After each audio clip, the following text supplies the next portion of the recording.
Hello, मैं Jagbir sir आप सबों का यूसीपी मैथमेटिक्स क्लास में स्वागत करता हूं। आज का वीडियो 10वीं क्लास के निर्देशांक ज्यामिति का है, जो कि बहुत ही जटिल चैप्टर नहीं है, आसान है, आपको आसानी से समझ में आ जाएगा। तो चलिए वीडियो को स्टार्ट करते हैं। निर्देशांक ज्यामिति, कोऑर्डिनेट ज्योमेट्री। कोऑर्डिनेट ज्यामिति कहने का मतलब है जब किसी समतल में बिंदु और रेखाओं का अध्ययन बीजगणित की सहायता से किया जाता हो तो उसे हम गणित की उस शाखा को निर्देशांक ज्यामिति कहते हैं। मतलब कि समतल में किसी बिंदु और रेखाओं का अध्ययन बीजगणित की सहायता से जब किया जाता है तो उसे निर्देशांक ज्यामिति कहा जाता है। निर्देशांक ज्यामिति को बेसिकली हम x और y से निर्देशित करेंगे, जो कि उसके विभिन्न स्थितियों के लिए उसका मान अलग अलग ऋणात्मक या धनात्मक हो सकता है।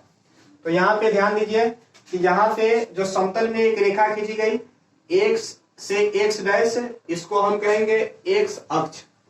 x अक्ष यह रेखा क्षैतिज रेखा है, क्षैतिज रेखा। एवं x अक्ष पर जो इस प्रकार से रेखा खींचा गया इसको कहेंगे y अक्ष। y अक्ष ये जो है वो ऊर्ध्वाधर मतलब खड़ा हुआ लंबवत है, ऊर्ध्वाधर रेखा है, ऊर्ध्वाधर रेखा। ठीक है, तो हम कह सकते हैं कि इस रेखा को कि समतल में खींची गई क्षैतिज रेखा x अक्ष कहलाती है, एवं समतल में x अक्ष पर खींची गई लंबवत ऊर्ध्वाधर रेखा y अक्ष कहलाती है। और x एवं y अक्ष जिस बिंदु पे लंबवत प्रतिच्छेद होते हैं उसको हम कह सकते हैं कि वह मूल बिंदु कहलाती है। मूल बिंदु कहलाते हैं जिसे O से सूचित किया जाता है। तो इन x एवं y अक्ष के प्रतिच्छेद होने से ये समतल अब 4 भागों में बट गया। तो प्रत्येक भाग को हम चतुर्थांश कहेंगे। समतल में 4 भागों का बट गया बना, जिसे चतुर्थांश कहेंगे, जो कि चतुर्थांश यहाँ पे दिखाया गया। इसे कहेंगे प्रथम, द्वितीय, तृतीय, चतुर्थांश। तो यहाँ से आप देखिए कि अगर मूल बिंदु से आगे की ओर जो अंकित किया हुआ मान है संख्या रेखा पर दिखाया गया है, तो मूल बिंदु से दाईं ओर के सभी मान x अक्ष पर धनात्मक होता है और मूल बिंदु से बाईं ओर के सभी मान x अक्ष पर ऋणात्मक हुआ। उसी प्रकार मूल बिंदु से ऊपर y अक्ष पर सभी मान धनात्मक होते हैं और मूल बिंदु से नीचे y अक्ष पर सभी मान ऋणात्मक होते हैं। तो इससे स्पष्ट होता है कि जब हम x एवं y निर्देशांक को किसी एक बिंदु पे निर्देशित करते हैं तो उसके लिए यहाँ से उसका मान का ज्ञात हो जाएगा। तो यहाँ से देखिए कि यहाँ से जो x का मान है धनात्मक है तो मैंने प्लस x लिखा, और ऊपर की ओर जो मान है वो भी धनात्मक है y, तो प्लस y लिखा। मतलब प्रथम चतुर्थांश में x और y दोनों धनात्मक होंगे, इसीलिए उसका साइन प्लस प्लस होगा। द्वितीय चतुर्थांश में जो मान होंगे उसका भी x माइनस है और y प्लस है, तो यहाँ पे आप लिख सकते हैं माइनस x और प्लस y। तृतीय में x माइनस y माइनस, इसलिए माइनस x माइनस y। चतुर्थ में प्लस x प्लस है और y माइनस है तो प्लस x और माइनस y लिखा गया। ये हुआ आपके समतल दर्पण के चतुर्थांश, जो कि x और y के प्रतिच्छेद होने से 4 भागों में बन जाते हैं। इसमें क्वेश्चन आते हैं कि -3 -2 किस चतुर्थांश में है, तो आप कह सकते हैं साइन देके माइनस माइनस, मतलब तृतीय में 2 रहे तो प्रथम में -1 रहे तो कह सकते हैं कि आपका हो जाएगा द्वितीय में। इस प्रकार से क्वेश्चन इसमें आते हैं। तो यहाँ से कुछ डिफाइनिंग पॉइंट आप ले सकते हैं कि x अक्ष क्या है। मतलब कि समतल में खींची गई क्षैतिज रेखा x अक्ष कहलाती है और x अक्ष के निर्देशांक बिंदु, क्योंकि x अक्ष यहाँ पे अपने स्थिति पर है तो यहाँ पे तो y का तो मान होगा नहीं, लेकिन हमको दोनों को इंडिकेट करना है। तो यहाँ से आप लिख सकते हैं x0, क्योंकि x अक्ष पे y का मान नहीं होगा, इसीलिए हम लिख सकते हैं x0 और इसे भुज भी कहेंगे।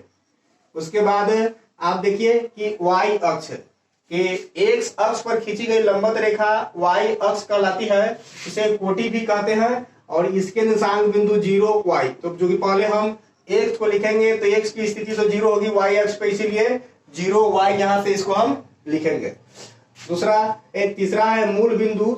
मूल बिंदु एक्स एवं वाई अक्ष जिस बिंदु पे लंबवत प्रतिच्छेद करती है उसे मूल बिंदु कहते हैं, और इसके निर्देशांक 0 0 होंगे। क्योंकि यहाँ से भी एक्स का शुरुआत आगे पीछे या ऊपर नीचे होता है, इसीलिए यहाँ पे एक्स अक्ष पे मूल बिंदु पे एक्स और वाई का निर्देशांक मान 0 0 होगा। तो इस प्रकार से हम यहाँ पे समतल में बिंदुओं का निर्धारण किए। तो चिन्ह परिपाटी की सहायता से आप विभिन्न स्थितियों के लिए आप इसके बिंदु का निर्धारण कर सकते हैं। जैसे कि यहाँ पे कोई बिंदु ए एक बिंदु है, इसका आपका अगर निर्देशांक मान लिखना है तो हम उसके लंबवत समानांतर जाके देखते हैं और यहाँ से नोट कर लेते हैं। तो ओ से पहले एक्स अक्ष पे जाएंगे, इसके समानांतर देखेंगे तो देख लेंगे यहाँ पे 4 के सामने एक्स का मान चौथे पे यूनिट पे है और y के सामने भी 4 है, मतलब a का स्थान यहाँ पे 4 4 हो गया। यदि इसकी स्थिति हम b पर यहाँ आके देखें तो x का मान यहाँ पे -3 और y का मान ऐसे आगे देखेंगे तो -2 है। तो इस प्रकार से बिंदुओं का निर्धारण भी किया जा सकता है। तो उसको हम ऐसे भी कह सकते हैं कि y अक्ष अगर कहे कि x अक्ष और y अक्ष क्या है, तो x अक्ष y अक्ष से लांबिक दूरी x निर्देशांक कहलाती है और x अक्ष से लांबिक दूरी y निर्देशांक कहलाती है। ऐसे भी इसको डिफाइन कर सकते हैं।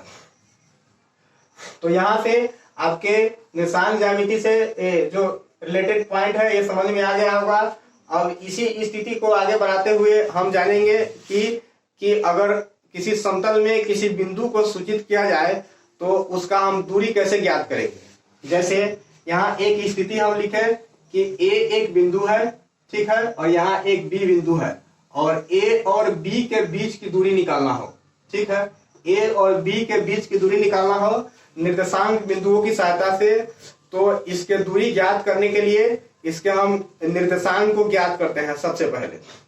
तो अब कहा जाए कि इसके स्थितियों के लिए दूरी सूत्र के बारे में आपको ज्ञान प्राप्त करना होगा कि जब भी हम बिंदु का निर्धारण करते हैं तो उसके बीच के दूरी को निकालेंगे, उसे कहेंगे दूरी सूत्र, डिस्टेंस फॉर्मूला।